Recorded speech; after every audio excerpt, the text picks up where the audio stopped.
The crash in first steps, the warning. Klaxon screaming through the stellar. Pathfinder music meant one thing, they were going down. Marcus' chin gripped the maintenance rail as the ship bucked violently, throwing tools and equipment. Across the engineering bay, sparks erupted from the main power conduit. Above his head, raining embers onto the deck plating, all crew to evacuation. Station, Captain ZTH's voice crackled. Through the comm system, the normally composed Valkyrie leader, unable to hide the crystal-sharp edge of panic in her tone. Repeat, all crew to evacuation stations immediately. Marcus moved with practiced efficiency, grabbing his emergency pack from the locker. 15 years working on frontier vessels had taught him to keep essentials ready.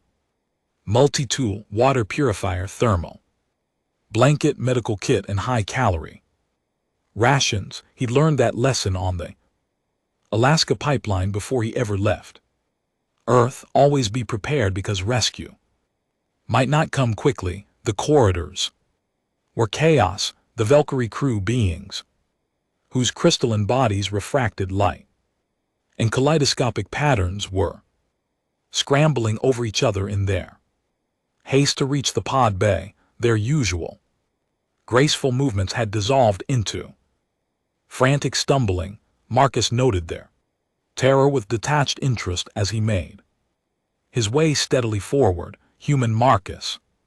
First Officer Kale materialized beside him, her crystal structure flickering with stress patterns. Do you understand where we are? Can't say I do, Marcus replied calmly, helping her navigate around a collapsed ceiling panel. Fill me in. Planet designation Kiros 9. Class 12 Deathworld. Kale's voice harmonics were trembling. Gravity 0.4 above standard. Atmospheric storms that can flee flesh from bone. Predators the size of your Earth. Elephants that hunt in coordinated packs. Temperature ranges from freezing to boiling within single day cycle. Toxic vegetation, acidic water sources. It is a planet that kills. Marcus considered this as they reached the pod bay. So challenging. Terrain, got it, challenging. Kale stared at him with incomprehension. Marcus, nothing survives on Kiros 9. The survey teams that mapped it lost 3 members before they evacuated. 3 members in 2 hours.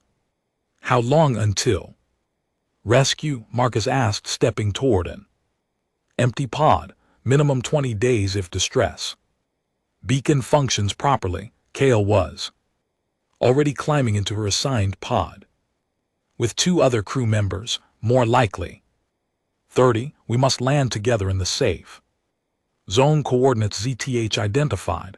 Stay close to the group trajectory. Marcus secured himself in his pod, running through the pre-launch checklist on the console. Green lights across the board. The pod hummed with power, ready for emergency deployment. Through the viewport, he could see the planet below, swirling with massive storm systems and dark green land masses. Marcus, Kale, and LT Unc and GT's voice came through the comm. One last time, if we are separated, if you land in the danger zones, make your peace quickly. Do not suffer long. Appreciate the pep talk, Marcus replied with a slight smile. See you, planet. Sighed. The ship shuddered again, harder. This time, metal screamed as something vital gave way in the superstructure. Marcus watched the launch sequence initialize, counting down from 10. At 3, another explosion rocked the stellar Pathfinder. The blast wave hit Marcus' pod just as the explosive bolts fired. Instead of following the program trajectory toward the safe zone, his pod spun wildly off course. The gyroscopic stabilizers fought against the momentum. but couldn't compensate. Through the viewport, Marcus watched the cluster of other escape pods drift away as his own spiraled toward a completely different continent. Well, that's not ideal, Marcus muttered, checking his straps. The pod's automated systems were screaming warnings about trajectory, deviation, and velocity parameters. He couldn't override them, couldn't chain course, could only ride it out.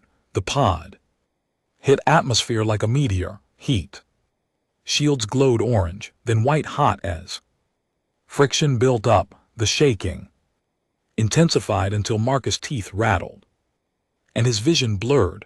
Automated fire suppression systems kicked in as interior temperatures spiked. Through the small viewport, he caught glimpses of clouds, then treetops, then something that might have been a cliff face. Impact came suddenly. The pod clipped something hard, probably rock, outcropping, and tumbled end over end. It crashed through what sounded like trees, branches scraping against the hull like claws. Then a final bone-jarring collision, and everything stopped. Marcus hung in his harness, ears ringing. He did a quick self-assessment. Fingers moved, toes wiggled, nothing felt broken. Blood trickled from a cut above his left eyebrow, but it was minor. The pod's emergency lights cast red shadows across the cramped interior. Could have been worse, he said to the empty pod, then hit the release on his harness. The hatch took some effort to open. The frame had warped slightly on impact, but Marcus' multi-tool made quick work of the manual override. When the seal finally broke, humid air rushed in, carrying scents of vegetation and wet earth and something else, something wild and untamed. Marcus climbed out and took stock of his surroundings. The pod had carved a trench through dense jungle before coming to rest against a massive tree trunk. The tree itself was easily 15 ft in diameter, with bark that looked almost metallic in the strange golden sunlight filtering through the canopy.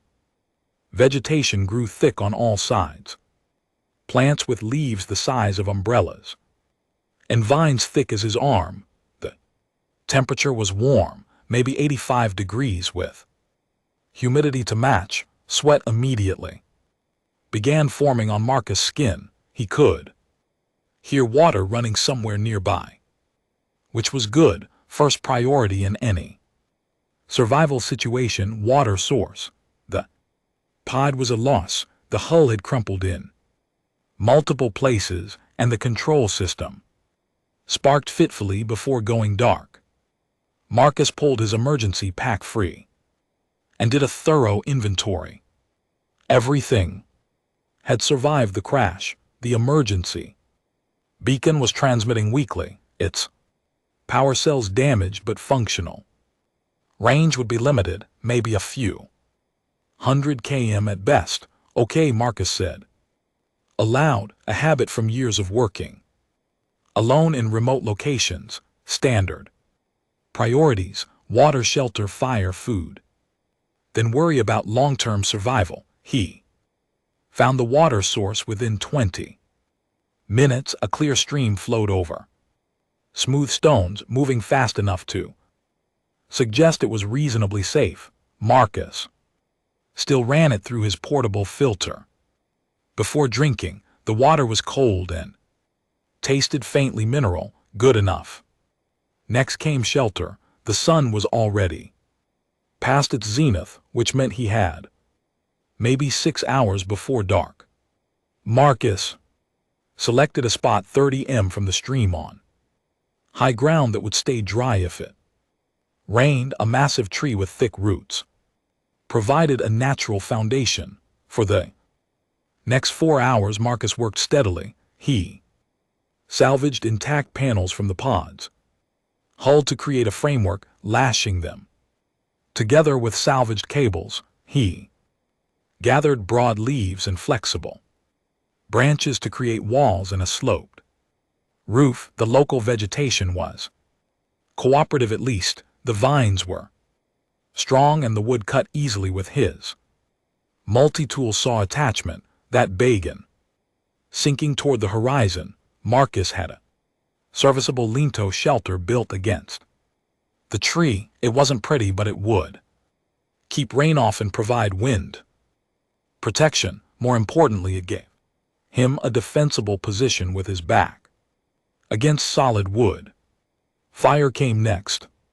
Marcus gathered dry wood from fallen branches, careful to check each piece for insects or other unpleasant surprises. He learned that lesson the Amazon years ago. The magnesium striker from his multi-tool sent sparks into a nest of dry moss and bark shavings. Within minutes, flames crackled cheerfully in a stone-ringed fire pit. As darkness fell, the jungle transformed. The sounds changed, became deeper and more predatory. Something howled in the distance, a sound that seemed to vibrate through the ground. Other calls answered from different directions. Marcus added more wood to the fire and settled back against his shelter, multi-tool knife within easy reach. Movement in the underbrush caught his attention. Something large was circling the camp, staying just beyond the firelight. Marcus could see occasional glimpses, scales that reflected the flames, eyes that glowed with bioluminescence, a body low to the ground and built for power. The creature circled 3 times, testing each time. It got a little closer. Marcus remained still, watching without direct eye contact. Showing fear would trigger a chase response. Showing aggression might provoke an attack. The fire was doing most of the work, pushing back against the darkness with primal authority. On the 4th circle, the creature stepped partially into the light. It was massive, easily the size of a grizzly bear, with 6 legs and a head full of teeth designed for tearing. Its scales shifted colors like oil on water, but its eyes showed intelligence, calculation. It was assessing threat versus opportunity. Marcus slowly reached for a burning branch and tossed it toward the creature, not at it, just near it. A warning. The flames landed 3 ft from the predator, and it jumped back. Startled, it stared at Marcus for a long moment, then turned and melted back into the jungle. Yeah, that's what I thought, Marcus said quietly. Fire beats claws every time. He spent the next hour reinforcing the camp perimeter with additional fire breaks, creating a rough circle of small fires around his shelter. It would burn through the night and keep the local wildlife at bay. Tomorrow, he'd need to gather more wood, establish proper defenses, maybe start thinking about food sources. Marcus pulled out his waterproof journal and made notes by firelight. Day 1 crash. Landing successful. Minor injuries. Shelter constructed. Water source located. Local fauna large and predatory, but responds to fire.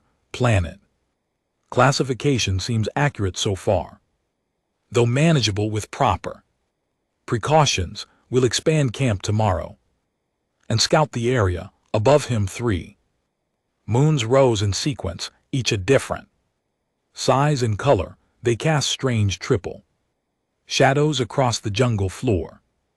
Somewhere in the distance, something roared, a sound designed to freeze prey. In terror, Marcus just added another log to the fire and checked his tools.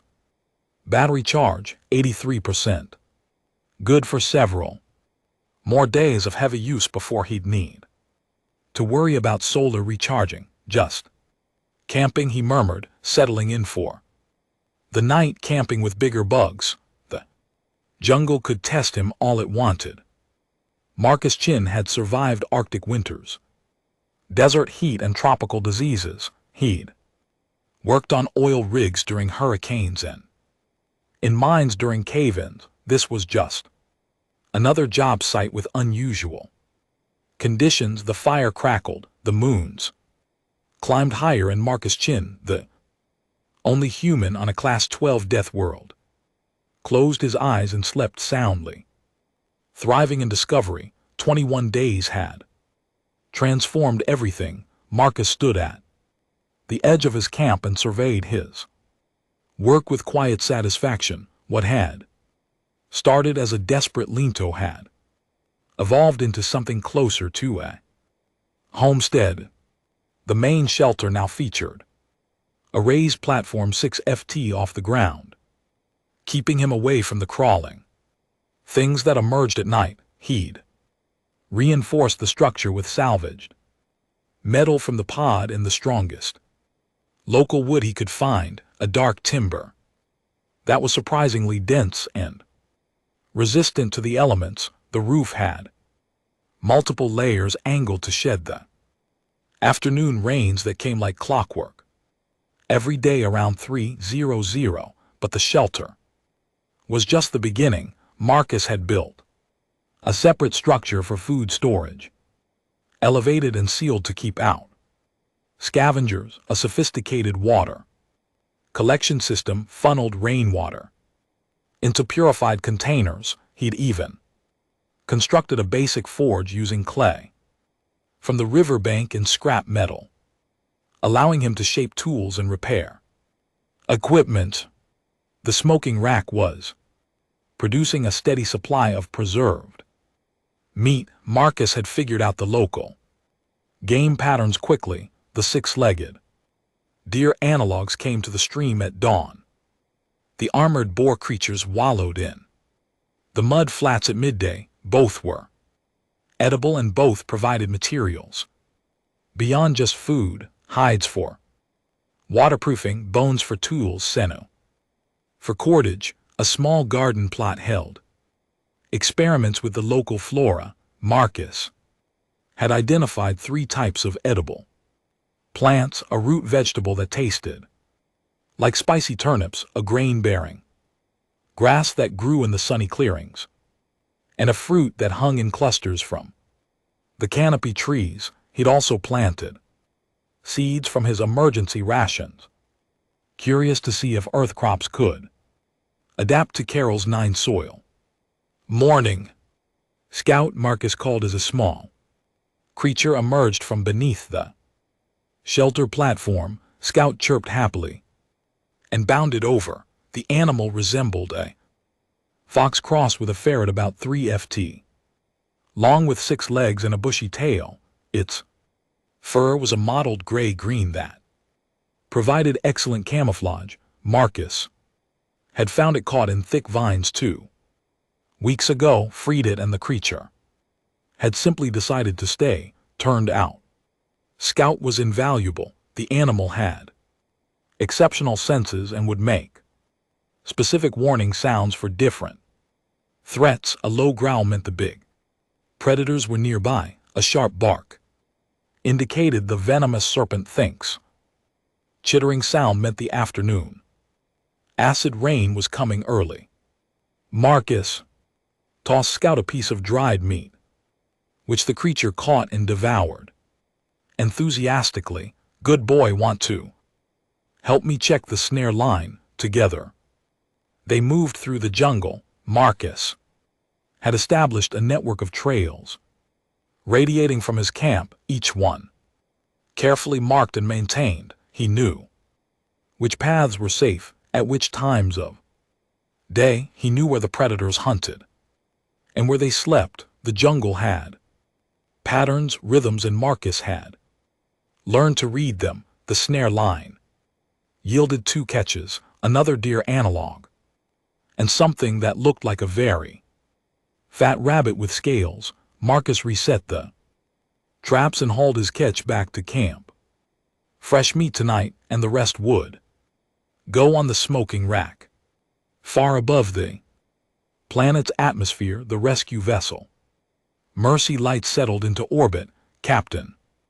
ZTH stood on the bridge, her crystalline form dimmed with exhaustion and grief. The rescue operation had taken 18 days.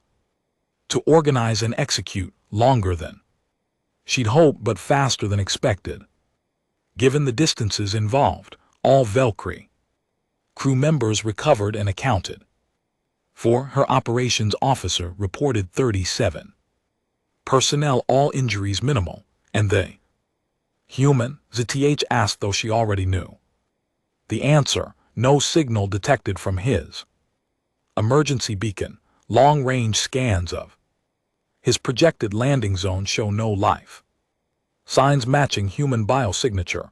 ZTH had reviewed the data personally.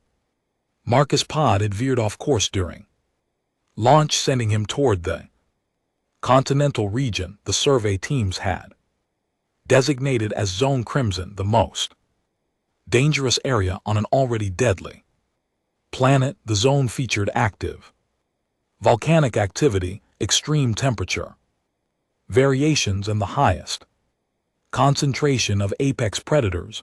Marcus Chin is officially declared deceased, ZTH said quietly, her voice harmonics heavy with sorrow. Cause of death: equipment failure during emergency evacuation. Add accommodation to his record. He died doing his duty, Captain.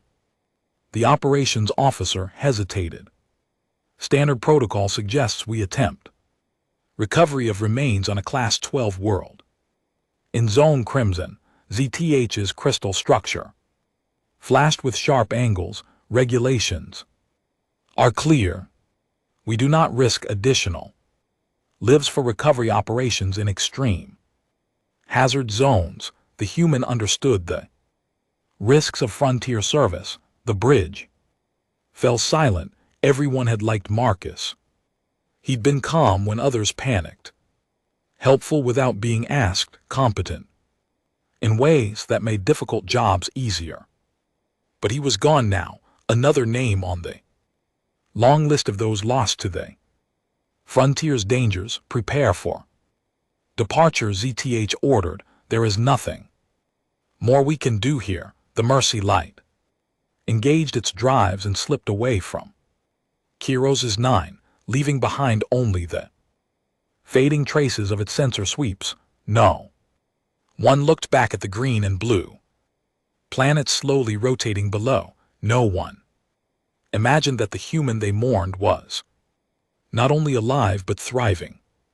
Back in Zone Crimson, Marcus was having an excellent afternoon. He'd finished butchering his morning catch and had the meat smoking nicely. The garden was showing promising growth, especially the earth tomatoes, which seemed to love the alien soil. Scout was napping in a patch of sunlight, occasionally twitching as he dreamed of chasing something. Marcus decided to expand his exploration range.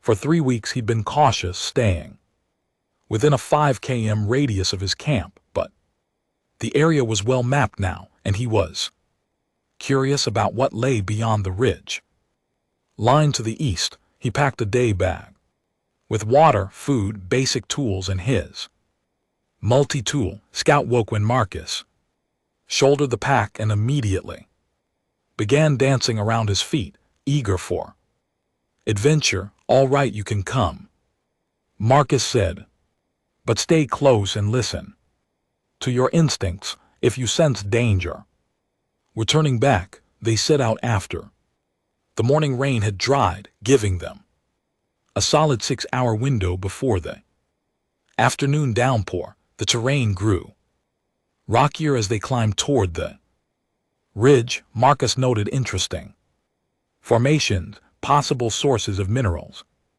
or metal ores. Old habits from his mining days kicked in automatically.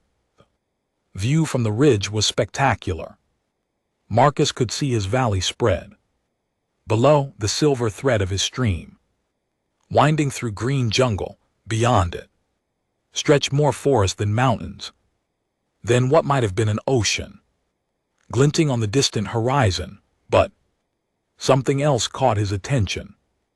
About 2 km to the northeast, partially hidden by jungle growth, were structures, not natural formations, but clearly artificial, straight lines, right angles, the unmistakable geometry of intelligent construction. Well, that's interesting, Marcus said. Scout chittered nervously beside him. Yeah, I know, probably means this planet had inhabitants once. Wonder what happened to them. The ruins called to him. Marcus checked his position, noting landmarks for navigation, then began picking his way down the eastern slope toward the mysterious structures. It took an hour of careful hiking to reach them. Up close, the ruins were even more impressive. Massive stone blocks fitted together with precision, forming walls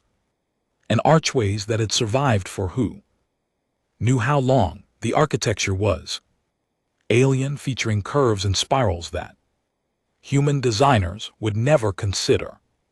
Vegetation had reclaimed much of the site, but Marcus could still make out what might have been a central plaza, surrounding buildings, and at the center a tall structure like a tower or temple. Strange symbols covered many of the surfaces, weathered but still visible. Scout refused to enter the ruins, staying at the perimeter and whining anxiously. Marcus respected the animal's instincts, but curiosity drove him forward. He'd always been fascinated by archaeology, had even considered it as a career before practical concerns led him to engineering. The central tower drew him like a magnet. Its entrance was a tall archway, perfectly preserved despite the obvious age.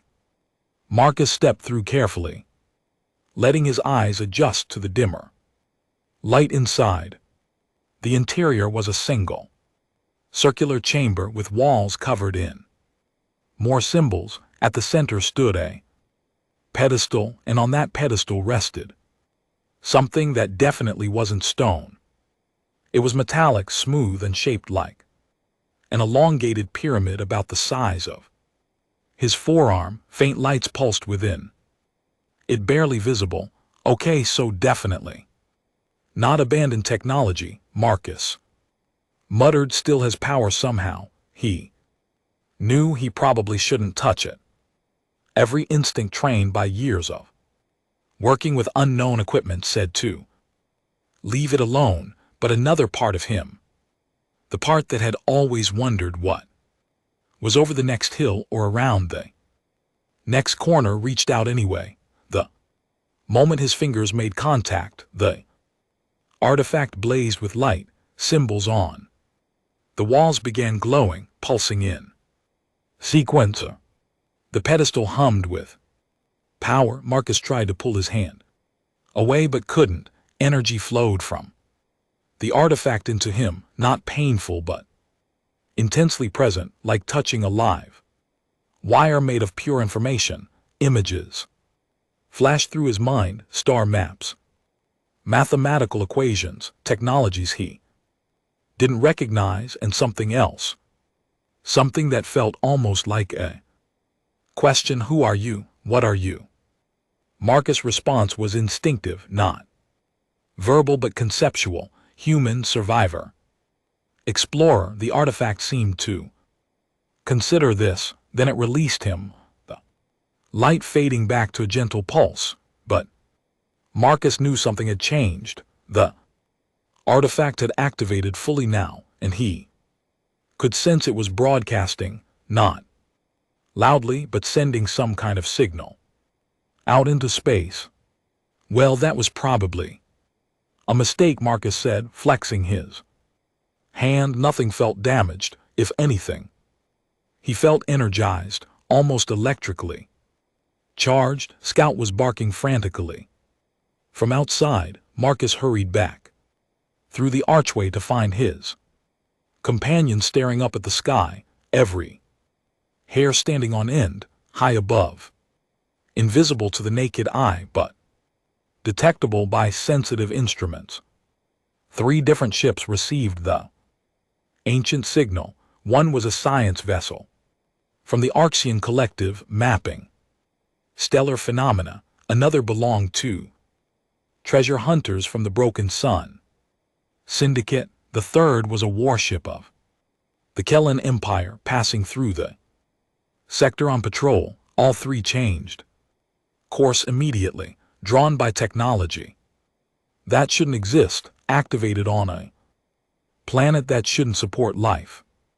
Marcus had no idea he just put himself at the center of a converging storm. He was simply trying to get back to camp before the afternoon rain hit. Scout racing ahead on the trail, back at his homestead. Marcus stoked the fire and checked his smoking meat. Everything seemed normal. The jungle sounds were familiar now.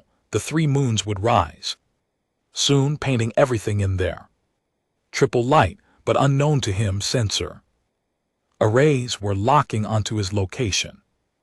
Ships were calculating approach vectors.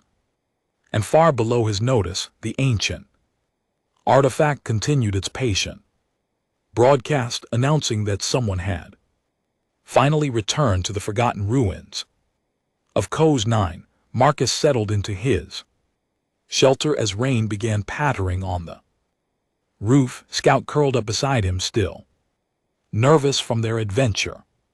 Outside, the jungle went about its nightly business of hunting and being hunted. Tomorrow I'll go back to the ruins, Marcus said, scratching Scout's ears. Take some proper measurements, maybe. Make some sketches, could be important. Archaeological data, Scout just whined softly and pressed closer. Above the planet, 3 ships began their descent, each with different intentions, but the same destination. The human survivor was about to discover that being alone on a Deathworld was simple compared to the complications that came with visitors. But for now, Marcus simply listened to the rain and planned his next day's work, unaware that his quiet survival story was about to become something much more complex. The fire crackled, the rain fell, and in orbit strangers approached with questions about the human who shouldn't be alive and the technology that shouldn't be active.